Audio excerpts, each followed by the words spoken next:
आप सबका स्वागत है हमारे हिंदी स्टोरी चैनल पर। चलो कथा सुनाते हैं। नवमी का नवरात्र ही कौन कराए कार्य, सिद्धि दात्री रूप को करती सभी प्रणाम, चतुर्भुज दर्शन दिया कमल पुष्पासन, सबकी कष्टों को हरो देकर भक्ति ज्ञान, जयंती मंगला काली भद्रकाली कपालिनी दुर्गा क्षमा शिवा धात्री स्वाहा स्वधा नमोस्तुते, जय माता दी, ओम नमः शिवाय। प्रिय भक्त जनों, आज आश्विन मास के शुक्ल पक्ष की महानवमी तिथि है और आज का दिन अष्ट सिद्धि प्रदान करने वाली माता सिद्धिदात्री को समर्पित है। आज के दिन माता सिद्धिदात्री की कथा को श्रवण करने से मनुष्य की सभी तरह के कार्यों की सिद्धि हो जाती है। माता उन सभी जातकों को अभय का वरदान देती है। बल, बुद्धि, विद्या के साथ ही शुभता का भी आशीर्वाद प्राप्त होता है।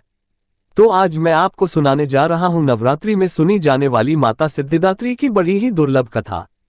प्रिय भक्त जनों, इन कथाओं को बड़ी ही श्रद्धा और प्रसन्नित मन से सुनिएगा। एक समय पर जब सृष्टि में अंधकार छा गया था, तब एक दिव्य शक्ति ने जन्म लिया जो महाशक्ति के अलावा और कोई नहीं थी। देवी शक्ति ने ब्रह्मा, विष्णु और महादेव की त्रिमूर्ति को जन्म दिया और तीनों को संसार के लिए अपने कर्तव्यों को निभाने के लिए अपनी भूमिका समझने की सलाह दी। उनके कहे अनुसार त्रिदेव एक महासागर के किनारे बैठ गए और कई वर्षों तक तपस्या की। तब मां देवी ने सिद्धिदात्री के रूप में उन्हें दर्शन दिए और तीनों को अपनी शक्तियों के रूप में पत्नियां दी, ताकि वे लोग उनकी मदद से सृष्टि रचना का कारोबार कर सके और धीरे धीरे सृष्टि में सब कुछ निर्माण हो सके। इस तरह मां सिद्धिदात्री की कृपा से सृष्टि की रचना, पालन और संहार का कार्य संचालित हुआ। उस समय भगवान शिव ने माता सिद्धिदात्री की कठोर तपस्या करके 8 सिद्धियों को प्राप्त किया था। साथ ही मां सिद्धिदात्री की कृपा से भगवान शिव का आधा शरीर देवी का हो गया और वे अर्धनारीश्वर कहलाए। मां दुर्गा का वह अत्यंत ही शक्तिशाली स्वरूप है। इस ब्रह्मांड की शक्ति देवी दुर्गा है, जिन्होंने समय समय पर विभिन्न रूप धारण करके प्रकृति और सृष्टि के संरक्षण का कार्यभार संभाला। जब किसी दैत्य के सामने देवताओं के युद्ध कौशल कम पड़ जाया करते थे, तो स्वयं मां आदि शक्ति भवानी सिद्धिदात्री ने अपने पुत्रों का रक्षण किया। माता सिद्धिदात्री देवी दुर्गा जो न सिर्फ नारी शक्ति का स्वरूप है, बल्कि भक्तों की आस्था का परम पात्र भी है। एक समय पर महिषासुर नामक एक भयंकर राक्षस ने चारों ओर हाहाकार मचा दिया। वह जहां तहां मौत का नाच नचाता था और उसके गण ऋषियों के यज्ञों में विघ्न उत्पन्न करते थे। महिषासुर को वरदान प्राप्त था कि कोई भी देव, पशु या नर उसका वध नहीं कर सकता, इसलिए स्वयं त्रिदेव भी उसको मारने में असमर्थ थे। निरंकुश दैत्य राज महिषासुर ने अपने वरदान को कवच के रूप में उपयोग करते हुए देवलोक में भी अपना आधिपत्य जमा लिया और देवों को वहां से निकाल फेंका। देवताओं के यज्ञ भाग को भी उसने अपने वश में कर लिया। दैत्य राज्य से परेशान होकर सभी देवता त्रिदेव के पास गए और उनकी स्तुति करने लगे। सभी देवताओं के मुख पर चिंता का कारण त्रिदेव पहले से जानते थे। ये सब हाल जानकर भगवान शिव मुस्कुराए और बोले, हे नारायण, अब समय है कि हम सभी अपने तेज से इस जग की रक्षिका देवी दुर्गा का आह्वान करें। ये सुनकर स्वयं ब्रह्मदेव और नारायण ने भी हामी भर दी। इसके बाद स्वयं भगवान शिव, भगवान विष्णु और ब्रह्मदेव के शरीर से तेज उत्पन्न हुआ और वह एक जगह आकर मिल गया। इसके बाद वह जितने भी देवता उपस्थित थे, सभी के शरीर से महाज उत्पन्न हुआ और सभी त्रिदेव के उस परम तेज में आकर मिल गए। उस दिव्य तेज ने एक सुंदर स्त्री का रूप ले लिया। महादेव के तेज से माता का मुख हुआ, नारायण के तेज से 8 भुजाएं हुई, ब्रह्मदेव के तेज से चरण पादुकाएं बनी, यमराज के तेज से मस्तक और केश हुए, चंद्रदेव के तेज से माता के स्तन, देवराज के तेज से माता की कमर, वरुण के तेज से जंघाएं और इसी तरह से अन्य देवताओं के तेज से माता के अन्य अंग उत्पन्न हुए।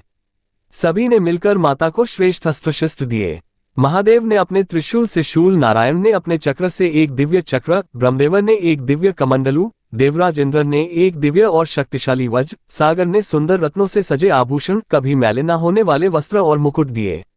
वरुण ने शंख, हिमालय ने माता को सवारी रूप में सिंह और इसी प्रकार देवशिल्पी विश्वकर्मा ने माता को दिव्य अस्त्र और शस्त्र निर्माण करके दिए। माता का ये स्वरूप अत्यंत तेजस्वी और भयंकर था। देवी के इस विशाल और भव्य स्वरूप को देखकर सभी देवताओं ने करबद्ध होकर उनकी स्तुति की तथा देवी पर पुष्पों की वर्षा की। माता ने प्रसन्न होकर कहा, हे देवों, कहो मेरा प्रादुर्भाव किस प्रयोजन से किया है। मैं अत्यंत प्रसन्न हूँ, मुझे बताओ, मैं तुम्हारी समस्या का हल कर देती हूँ। जिसके बाद देवताओं ने सारा हाल माता को कह सुनाया। इसके बाद रणक्षेत्र में माता ने विकराल रूप धारण करके पहले दैत्य राज्य की सेना का विध्वंस किया और बाद में महिषासुर को भी मार दिया। इसी तरह से पूर्व समय में दुर्गम नामक एक महाबली असुर था। उसने भगवान ब्रह्मा की कठोर तपस्या करके अद्भुत वरदान प्राप्त कर लिया। वरदान के प्रभाव से दुर्गमासुर ने वेदों का अपहरण कर लिया, जिससे सारी धार्मिक क्रियाएं और भावनाएं लुप्त हो गई।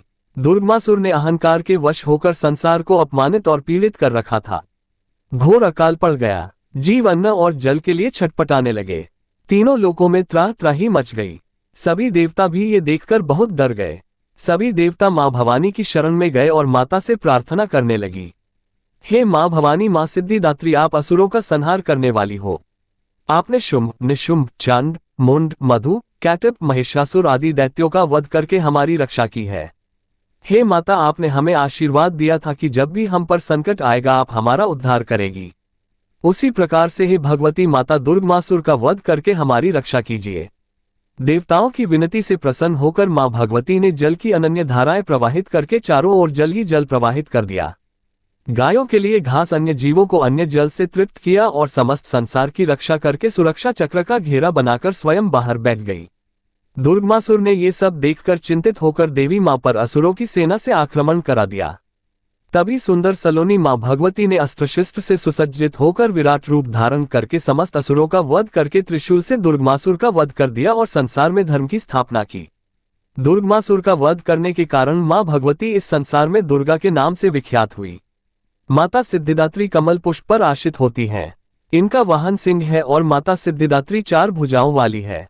इनकी दाहिनी ओर की भुजा में गधा और दूसरी भुजा में चक्र है। बाएं ओर की भुजा में कमल और शंख है और नवदुर्गा में मां सिद्धिदात्री अंतिम है। अन्य 8 दुर्गाओं की पूजा उपासना शास्त्र विधि विधान के अनुसार करते हुए भक्तजन दुर्गा पूजा नवमी के दिन इनकी उपासना में प्रविष्ट होते हैं और इन सिद्धिदात्री माता की उपासना पूर्ण कर लेने के बाद भक्तों और साधकों की लौकिक परलौकिक सभी प्रकार की कामनाओं की पूर्ति होती है। एक बार प्रेम से बोलिए, जय मां सिद्धिदात्री, जय माता दुर्गा, ओम नमः शिवाय। प्रिय भक्तजनों, आइए अब सुनते हैं माता शीतला की कथा। इनकी कथा को श्रवण किए बिना ये कथा अधूरी है। एक बार एक राजा के इकलौते पुत्र को शीतला चेचक निकली। उसी के राज्य में एक काची पुत्र को भी शीतला निकली हुई थी। काची परिवार बहुत गरीब था, पर देवी भगवती का उपासक था। वह धार्मिक दृष्टि से जरूरी समझे जाने वाले सभी नियमों को बीमारी के दौरान भी भलीभांति निभाता रहा। घर में साफ सफाई का विशेष ख्याल रखा जाता था। नियम से देवी भगवती की पूजा होती थी। नमक खाने पर पाबंदी थी। सब्जी में ना तो छौंक लगता था और ना कोई वस्तु भुनी तली जाती थी।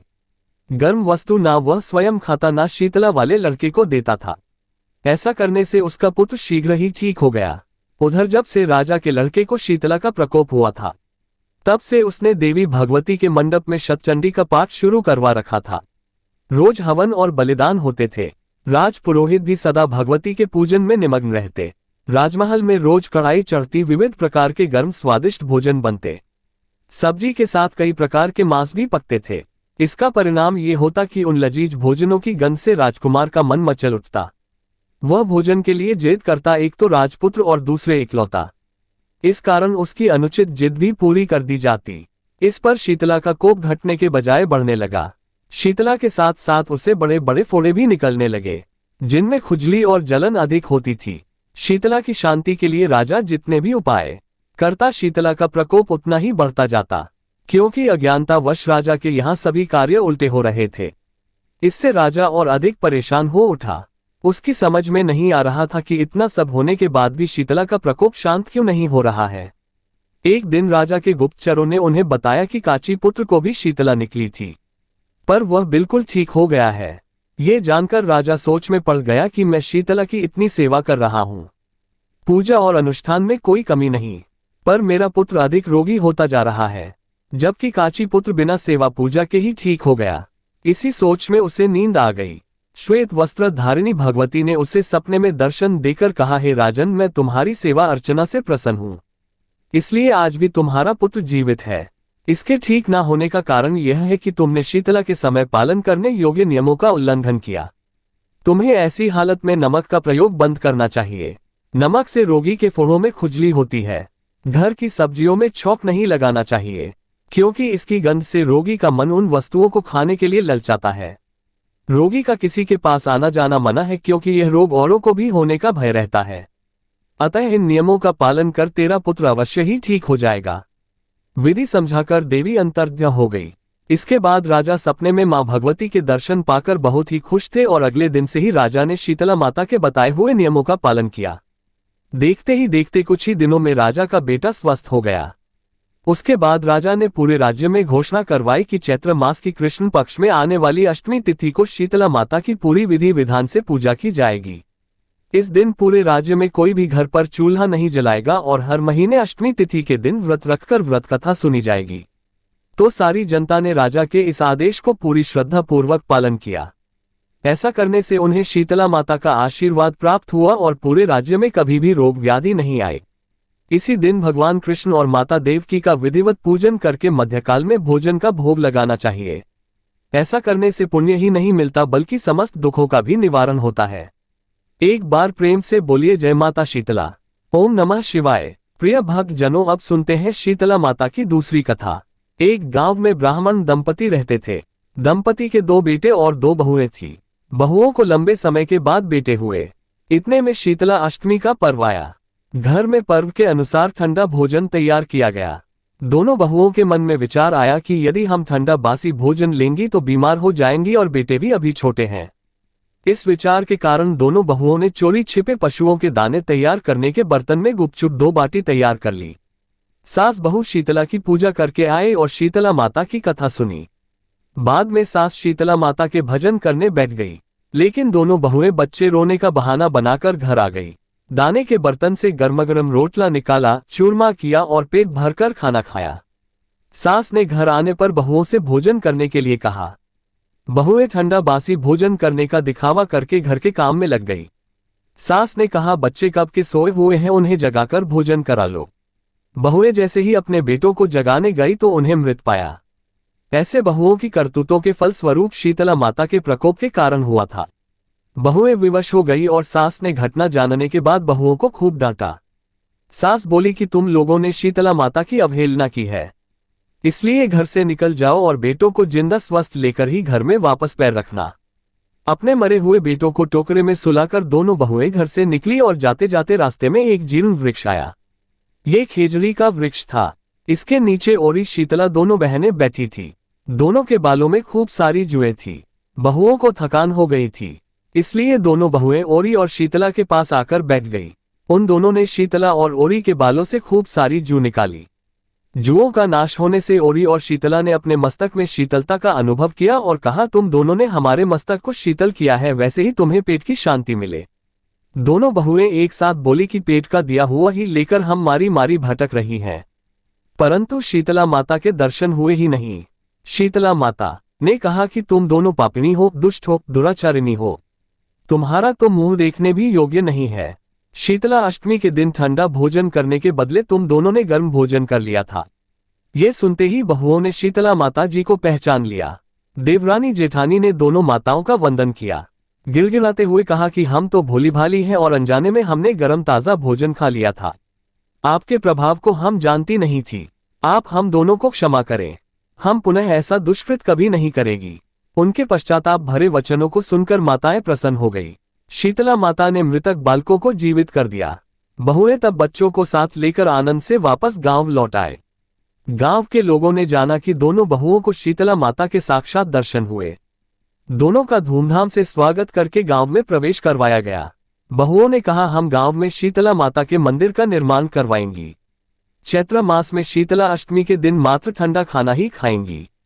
उसके बाद में सारे गांव वाले शीतला माता की पूजा बड़ी धूमधाम से करने लगे और बासी भोजन करने लगे। तो पूरे गांव पर शीतला माता की खूब कृपा बरसी।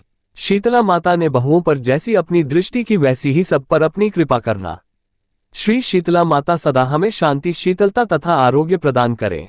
जय माता शीतला, जय हो माँ दुर्गा। ओम नमः शिवाय। प्राचीन काल में मनोहर नगर में पीठ नाम का एक अनाथ ब्राह्मण रहता था। वह भगवती दुर्गा का भक्त था। उसकी संपूर्ण सद्गुणों से युक्त सुमति नाम की एक अत्यंत सुंदरी कन्या उत्पन्न हुई। वह कन्या सुमति अपने पिता के घर बाल्यकाल में अपनी सहेलियों के साथ क्रीड़ा करती हुई इस प्रकार बढ़ने लगी जैसे शुक्ल पक्ष में चंद्रमा की कला बढ़ती है। उसका पिता प्रतिदिन जब दुर्गा माँ की पूजा करके होम किया करता, वह उस समय नियम से वहां उपस्थित रहती। एक दिन सुमति अपनी सखियों के साथ खेल में लग गई और भगवती के पूजन में उपस्थित नहीं हुई।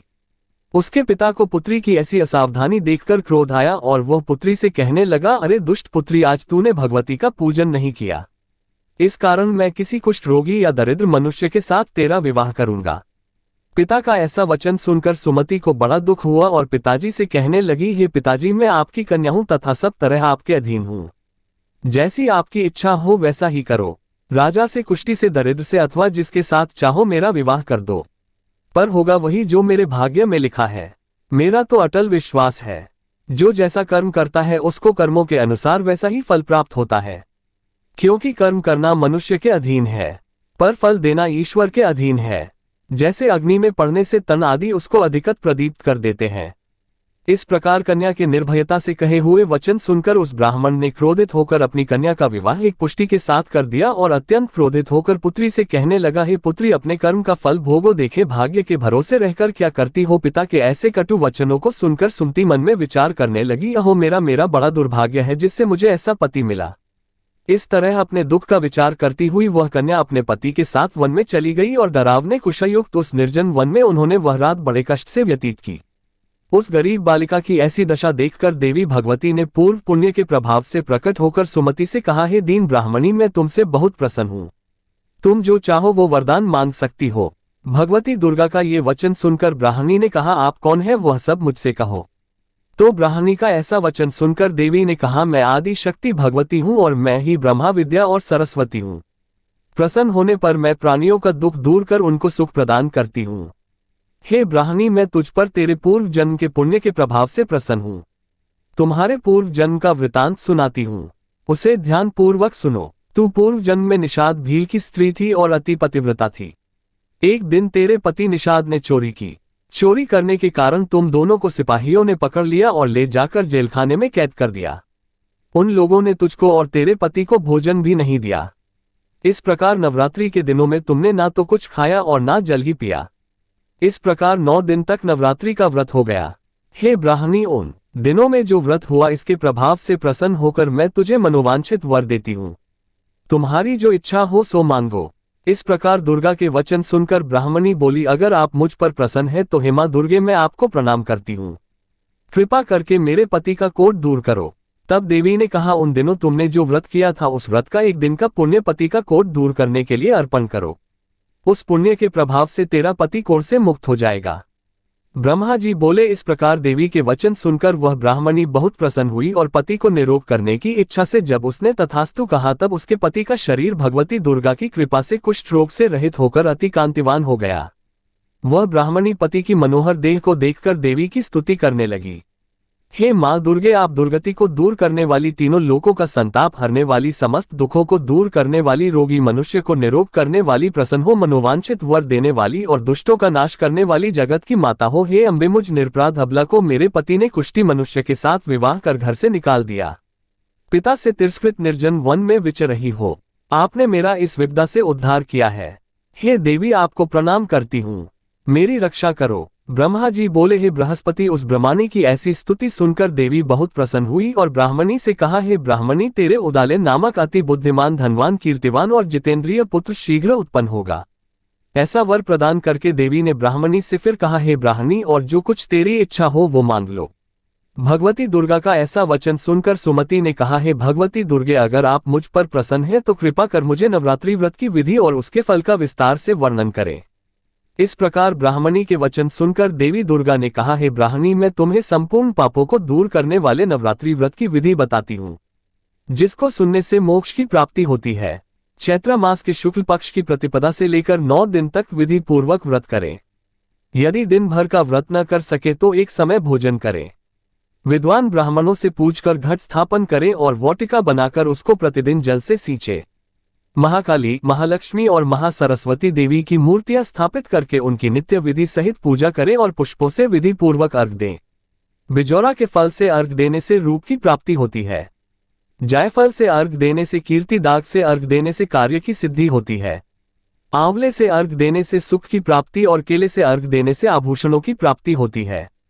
इस प्रकार पुष्पों और फलों से अर्घ देकर व्रत समाप्त होने पर 9वें दिन यथा विधि हवन करें। खांड, घी, गेहूं, शहद, जौ, तिल, बेल, नारियल, दाख और कदम्ब आदि से हवन करें। गेहूं से होम करने से लक्ष्मी की प्राप्ति होती है। खीर एवं चंपा के पुष्पों से धन की और बेल के पत्तों से तेज व सुख की प्राप्ति होती है। आंवले से कीर्ति और केले से पुत्र की, कमल से राज सम्मान की और दाखों से संपदा की प्राप्ति होती है। खांड, घी, नारियल, शहद, जौ, तिल तथा फलों से होम करने से मनोवांछित वस्तु की प्राप्ति होती है। व्रत करने वाले मनुष्य इस विधि विधान से होम कर आचार्य को अत्यंत नम्रता के साथ प्रणाम करें और यज्ञ की सिद्धि के लिए उसे दक्षिणा दें। इस प्रकार बताई हुई विधि के अनुसार जो व्यक्ति व्रत करता है उसके सब मनोरथ सिद्ध होते हैं। इसमें तनिक भी संदेह नहीं है। इन 9 दिनों में जो कुछ दान दिया जाता है उसका करोड़ों गुना फल मिलता है। इस नवरात्रि व्रत को करने से अश्वमेघ यज्ञ का फल मिलता है। हे ब्राह्मणी, इस संपूर्ण कामनाओं को पूर्ण करने वाले उत्तम व्रत को तीर्थ, मंदिर अथवा घर में विधि के अनुसार करें। ब्रह्मा जी कहते हैं, हे बृहस्पति, इस प्रकार ब्राह्मणी को व्रत की विधि और फल बताकर देवी अंतर्ध्या हो गई। जो मनुष्य या स्त्री इस व्रत को विधि पूर्वक करता है वह इस लोक में सुख प्राप्त कर अंत में दुर्लभ मोक्ष को प्राप्त होता है। हे बृहस्पति, यह इस दुर्लभ व्रत का महात्म्य है जो मैंने तुम्हें बताया है। ये सुनकर बृहस्पति जी आनंद से प्रफुल्लित होकर ब्रह्मा जी से कहने लगे, हे ब्राह्मण, आपने मुझ पर अति कृपा की जो मुझे इस नवरात्रि व्रत का महात्म्य सुनाया। ब्रह्मा जी बोले, हे बृहस्पति, ये देवी भगवती शक्ति संपूर्ण लोकों का पालन करने वाली है। इस महादेवी के प्रभाव को कौन जान सकता है? प्रेम से बोलो, देवी भगवती की जय। ओम नमः शिवाय। जय माता दी। प्रिय भक्त जनों, अब देवी दुर्गा का ध्यान करके दुर्गा सप्तशती के अध्याय 12 और 13 का श्रवण करते हैं। अब सुनिए अध्याय 12, जिसमें देवी चरित्रों के पाठ का महात्म्य मां जगदम्बा भगवती देवताओं से बता रही है। देवी बोली, हे देवताओं, जो एकाग्रचित होकर प्रतिदिन इन स्तुतियों से मेरा स्तवन करेगा उसकी सारी बाधा मैं निश्चय ही दूर कर दूंगी। जो मधु कैटभ का नाश, महिषासुर का वध तथा शुभ निशुभ के संहार के प्रसंग का पाठ करेंगे तथा अष्टमी, चतुर्दशी और नवमी को भी जो एकाग्रचित होकर भक्ति पूर्वक मेरे उत्तम महात्म्य का श्रवण करेंगे उन्हें कोई पाप नहीं छू सकेगा। उन पर पाप जनित आपत्तियां भी नहीं आएंगी। उनके घर में कभी दरिद्रता नहीं होगी तथा उनको कभी प्रेमी जनों के बिछुओं का कष्ट भी नहीं भोगना पड़ेगा। इतना ही नहीं, उन्हें शत्रु से, लुटेरों से, राजा से, शस्त्र से, अग्नि से तथा जल की राशि से भी कभी भय नहीं होगा। इसलिए सबको एकाग्रचित होकर भक्ति पूर्वक मेरे इस महात्म्य को सदा पढ़ना और सुनना चाहिए। ये परम कल्याणकारक है। मेरा महात्म्य महामारी जनित समस्त उपद्रवों तथा आध्यात्मिक आदि तीनों प्रकार के उत्पातों को शांत करने वाला है। मेरे जिस मंदिर में प्रतिदिन विधि पूर्वक मेरे इस महात्म्य का पाठ किया जाता है उस स्थान को मैं कभी नहीं छोड़ती। वहां सदा ही मेरा सन्निधान बना रहता है। बलिदान, पूजा, होम तथा महोत्सव के अवसरों पर मेरे इस चरित्र का पूरा पाठ और श्रवण करना चाहिए। ऐसा करने पर मनुष्य विधि को जानकर या बिना जाने भी मेरे लिए जो बलि, पूजा या होम आदि करेगा उसे मैं बड़ी प्रसन्नता के साथ ग्रहण करूंगी। शरद काल में जो वार्षिक महापूजा की जाती है उस अवसर पर जो मेरे इस महात्म्य को भक्ति पूर्वक सुनेगा वह मनुष्य मेरे प्रसाद से सब बाधाओं से मुक्त तथा धनधान्य एवं पुत्र से संपन्न होगा। इसमें तनिक भी संदेह नहीं है। मेरे इस महात्म्य, मेरे प्रादुर्भाव की सुंदर कथाएं तथा युद्ध में किए हुए मेरे पराक्रम सुनने से मनुष्य निर्भय हो जाता है। मेरे महात्म्य का श्रवण करने वाले पुरुषों के शत्रु नष्ट हो जाते हैं। उन्हें कल्याण की प्राप्ति होती है तथा उनका कुल आनंदित रहता है। सर्वत्र शांति, कर्म में बुरे स्वप्न दिखाई देने पर तथा ग्रह जनित भयंकर पीड़ा उपस्थित होने पर मेरा महात्म्य श्रवण करना चाहिए। इससे सब विघ्न तथा भयंकर ग्रह पीड़ाएं शांत हो जाती है और मनुष्यों द्वारा देखा हुआ दुस्वप्न शुभ स्वप्न में परिवर्तित हो जाता है। बाल ग्रहों से आक्रांत हुए बालकों के लिए यह महात्म्य शांति कारक है तथा मनुष्यों के संगठन में फूट होने पर यह अच्छी प्रकार मित्रता कराने वाला होता है। यह महात्म्य समस्त दुराचारियों के बल का नाश करने वाला है। इसके पाठ मात्र से राक्षसों, भूतों और पिशाचों का नाश हो जाता है। मेरा ये सब महात्म्य मेरे साम्प्य की प्राप्ति कराने वाला है। पशु, पुष्प, अर्घ, धूप, दीप, गंध आदि उत्तम सामग्रियों द्वारा पूजन करने से, ब्राह्मणों को भोजन कराने से, होम करने से, प्रतिदिन अभिषेक करने से, नाना प्रकार के अन्य भोगों का अर्पण करने से तथा दान देने आदि से 1 वर्ष तक जो मेरी आराधना की जाती है और उससे मुझे जितनी प्रसन्नता होती है उतनी प्रसन्नता मेरे इस उत्तम चरित्र का एक बार श्रवण करने मात्र से हो जाती है। यह महात्म्य श्रवण करने पर पापों को हर लेता और आरोग्य प्रदान करता है। मेरे प्रादुर्भाव का कीर्तन समस्त भूतों से रक्षा करता है तथा मेरा युद्ध विषयक चरित्र दुष्ट दैत्यों का संहार करने वाला है। इसके श्रवण करने पर मनुष्यों को शत्रु का भय नहीं रहता। हे देवताओं, तुमने और ब्रह्मियों ने जो मेरी स्तुतियां की हैं तथा ब्रह्मा जी ने जो स्तुतियां की है वे सभी कल्याणमय बुद्धि प्रदान करती हैं। वन में सुमार्ग में अथवा दावानल से घिर जाने पर, निर्जन स्थान में लुटेरों के दाव में पड़ जाने पर, या शत्रुओं से पकड़े जाने पर, अथवा जंगल में सिंह व्याघ्र या जंगली हाथियों का पीछा करने पर, कुपित राजा के आदेश से वध या बंधन के स्थान में ले जाए जाने पर, अथवा महासागर में नाव पर बैठने के बाद भारी तूफान से नाव के डगमग होने पर, और अत्यंत भयंकर युद्ध में शस्त्रों का प्रहार होने पर, अथवा वेदना से पीड़ित होने पर, सभी भयानक बाधाओं के उपस्थित होने पर जो मेरे इस चरित्र का स्मरण करता है वह मनुष्य संकट से मुक्त हो जाता है और मेरे प्रभाव से सिंह आदि हिंसक जंतु नष्ट हो जाते हैं तथा लुटेरे और शत्रु भी मेरे चरित्र का स्मरण करने वाले पुरुष से दूर भाग जाते हैं। ऋषि कहते हैं, ऐसा कहकर प्रचंड पराक्रम वाली भगवती चंडिका सब देवताओं के देखते देखते वहीं अंतर्ध्या हो गई। फिर समस्त देवता भी शत्रुओं के मारे जाने से निर्भय होकर पहले की ही भांति यज्ञ भाग का उपभोग करते हुए अपने अपने अधिकार का पालन करने लगे। संसार का विध्वंस करने वाले महाभयंकर अतुल पराक्रमी देव शत्रु शुंभ तथा महाबली निशुंभ के युद्ध में देवी द्वारा मारे जाने पर शेष दैत्य पाताल लोक में चले आए। राजन, इस प्रकार भगवती अंबिका देवी नित्य होती हुई भी पुनः पुनः प्रकट होकर जगत की रक्षा करती है। वे ही इस विश्व को मोहित करती, वे ही जगत को जन्म देती और वे ही प्रार्थना करने पर संतुष्ट होकर विज्ञान एवं समृद्धि प्रदान करती हैं। हे राजन, महाप्रलय के समय महामारी का स्वरूप धारण करने वाली वे महाकाली ही इस समस्त ब्रह्मांड में व्याप्त हैं।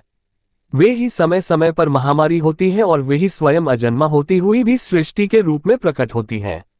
वे सनातनी देवी ही समय अनुसार संपूर्ण भूतों की रक्षा करती हैं।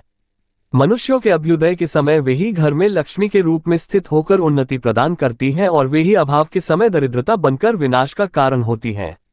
पुष्प, धूप और गंध आदि से पूजन करके उनकी स्तुति करने पर वे धन, पुत्र, धार्मिक बुद्धि तथा उत्तम गति प्रदान करती हैं। ओम नमः चंडिकाय। इस प्रकार श्री मार्कंडेय पुराण में सावर्णिक मनवंतर की कथा के अंतर्गत देवी महात्म्य में फलस्तुति नामक 12वां अध्याय पूरा हुआ। और अब आप सुनेंगे दुर्गा सप्तशती का अध्याय 13। दुर्गा सप्तशती के अध्याय 13 में सूरत और वैश्य को देवी का वरदान प्राप्त होने का वर्णन किया गया है। ऋषि कहते हैं, हे राजन, इस प्रकार मैंने तुमसे देवी के उत्तम महात्म्य का वर्णन किया जो इस जगत को धारण करती हैं। उन देवी का ऐसा ही प्रभाव है, वे ही विद्या ज्ञान उत्पन्न करती हैं। भगवान विष्णु की माया स्वरूपा उन भगवती के द्वारा ही तुम ये वैश्य तथा अन्य विवेकी जन मोहित होते हैं, मोहित हुए हैं और आगे भी मोहित होंगे। महाराज, तुम उन्हीं परमेश्वरी की शरण में जाओ। आराधना करने पर वे ही मनुष्यों को भोग, स्वर्ग तथा मोक्ष प्रदान करती हैं। श्री मार्कंडेय जी कहते हैं, कृष्टुकी जी मेधा मुनि के यह वचन सुनकर राजा सूरत ने उत्तम व्रत का पालन करने वाले उन महाभाग महर्षि को प्रणाम किया। वे अत्यंत ममता और राज्य अपहरण से बहुत खिन्न हो चुके थे। महामुनि इसलिए विरक्त होकर वे राजा तथा वैश्य तत्काल तपस्या को चले गए और वे जगदम्बा के दर्शन के लिए नदी के तट पर रहकर तपस्या करने लगे। वे वैश्य उत्तम देवी सूक्त का जप करते हुए तपस्या में प्रवृत्त हुए। वे दोनों नदी के तट पर देवी की मिट्टी की मूर्ति बनाकर पुष्प, धूप और हवन आदि के द्वारा उनकी आराधना करने लगे। उन्होंने पहले तो आहार को धीरे धीरे कम किया, फिर बिल्कुल निराहार रहकर देवी में ही मन लगाए एकाग्रता पूर्वक उनका चिंतन आरंभ किया। वे दोनों अपने शरीर के रक्त से प्रोक्षित बलि देते हुए लगातार 3 वर्ष तक संयम पूर्वक आराधना करते रहे। इस पर प्रसन्न होकर जगत को धारण करने वाली चंडिका देवी ने प्रत्यक्ष दर्शन देकर कहा, देवी बोली, राजन तथा अपने कुल को आनंदित करने वाले वैश्य, तुम लोग जिस वस्तु की इच्छा रखते हो वह मुझसे मांगो, मैं संतुष्ट हूं, अतः तुम्हें वह सब कुछ दूंगी। मार्कंडेय जी कहते हैं, तब राजा ने दूसरे जन्म में नष्ट न होने वाला राज्य मांगा तथा इस जन्म में भी शत्रुओं की सेना को बलपूर्वक नष्ट करके पुनः अपना राज्य प्राप्त कर लेने का वरदान मांगा। वैश्य का मन संसार की ओर से खिन्न और विरक्त हो चुका था और वे बड़े बुद्धिमान थे, अतः उस समय उन्होंने तो ममता और अहंता रूप आसक्ति का नाश करने वाला ज्ञान मांगा। देवी बोली, राजन, तुम थोड़े ही दिनों में शत्रुओं को मारकर अपना राज्य प्राप्त कर लोगे। अब वहां तुम्हारा राज्य स्थिर रहेगा। फिर मृत्यु के पश्चात तुम भगवान विवस्वान अर्थात सूर्य के अंश से जन्म लेकर इस पृथ्वी पर सावर्णिक मनु के नाम से विख्यात होंगे। वैश्ववर्य, तुमने भी जिस वर को मुझसे प्राप्त करने की इच्छा की है उसे देती हूं। तुम्हें मोक्ष के लिए ज्ञान प्राप्त होगा। मार्कंडेय जी कहते हैं, इस प्रकार उन दोनों को मनोवांछित वरदान देकर तथा उनके द्वारा भक्ति पूर्वक अपनी स्तुति सुनकर देवी अंबिका तत्काल अंतर्ध्या हो गई। इस तरह देवी से वरदान पाकर क्षत्रियों में श्रेष्ठ सूरत सूर्य से जन्म लेकर सावर्णी नामक मनु होंगे। इस प्रकार श्री मार्कंडेय पुराण में सावर्णिक मनवंतर की कथा के अंतर्गत देवी महात्म्य में सूरत और वैश्य को वरदान नामक 13वां अध्याय पूरा हुआ। और अब सुनते हैं दुर्गा सप्तशती का पाठ। पूरे भक्ति भाव के साथ ओम नमः चंडिकाय इस मंत्र का उच्चारण कीजिए और अपने दोनों हाथ जोड़कर मां भगवती जगदम्बा को प्रणाम करके इस पाठ को श्रवण कीजिए। भगवान शिव बोले, हे देवी, तुम भक्तों के लिए सुलभ हो और समस्त कर्मों का विधान करने वाली हो। कलयुग में कामनाओं की सिद्धि हेतु यदि कोई उपाय हो तो उसे अपनी वाणी के द्वारा सम्यक रूप से व्यक्त करो। तब देवी ने कहा, हे देव, आपका मेरे ऊपर बहुत स्नेह है।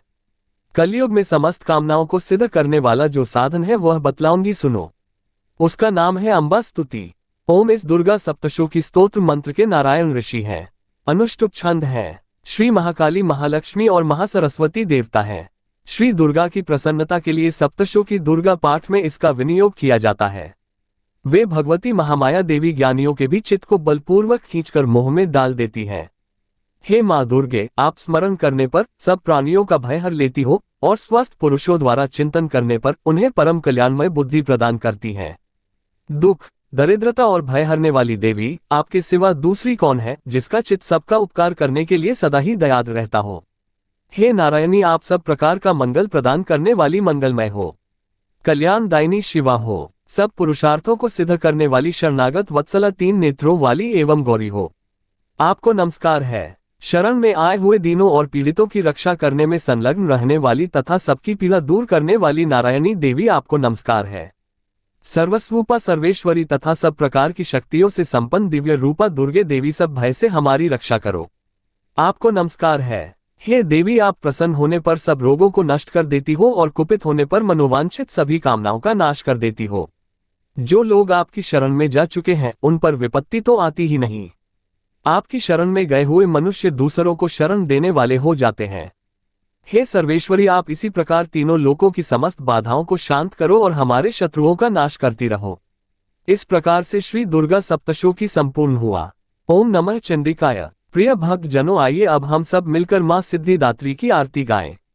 ओम जयति जय सिद्धिदात्री मैया, जयति जय सिद्धिदात्री, हम भक्तों की मैया तुम हो महतारी। ओम जयति जय सिद्धिदात्री, अष्ट सिद्धि देने वाली तुम हो, जग की माता, तुमसे कुछ ना संभव सब तुमसे आता। ओम जयति जय सिद्धिदात्री, ऋषि मुनि देव योगी नर गुणगान करे, दुष्टों को मां मारे, भक्तों का कल्याण करे। ओम जयति जय सिद्धिदात्री, जग में अनुपम महिमा, दुख दरिद्र मिटे, दया तुम्हारी मैया, सुख समृद्धि बरसे। ओम जयति जय सिद्धिदात्री, शुम्भ निशुम्भ कुमारा की लीला अति न्यारी, अपनी दास बनाओ भोले की प्यारी। ओम जयति जय सिद्धिदात्री, शंख चक्र गदा और पुष्प कमल सोहे, छवि माता की प्यारी, सबका मनमोह। ओम जय सिद्धिदात्री, नवरात्रि में 9 दिन करते माँ का ध्यान, मन इच्छा फल पावे में जावे अज्ञान। ओम जयति जय सिद्धिदात्री, माँ मेरे घर में विराजो, सदा सहारा बनो, बिगड़ी बनाना मैया मेरे मन में बसो। ओम जयति जय सिद्धिदात्री, माँ सिद्धिदात्री की आरती जो कोई मन से गावे, सर्व सिद्धि वो पावे, मन नहीं घबराए। ओम जयति जय सिद्धिदात्री, ओम जयति जय सिद्धिदात्री मैया, जयति जय सिद्धिदात्री, हम भक्तों की मैया तुम हो महतारी। ओम जयति जय सिद्धिदात्री, प्रेम से बोलिए सिद्धिदात्री माता की जय। क्षमा याचना है परमेश्वरी, मेरे द्वारा रात दिन सहस्त्रों अपराध होते रहते हैं।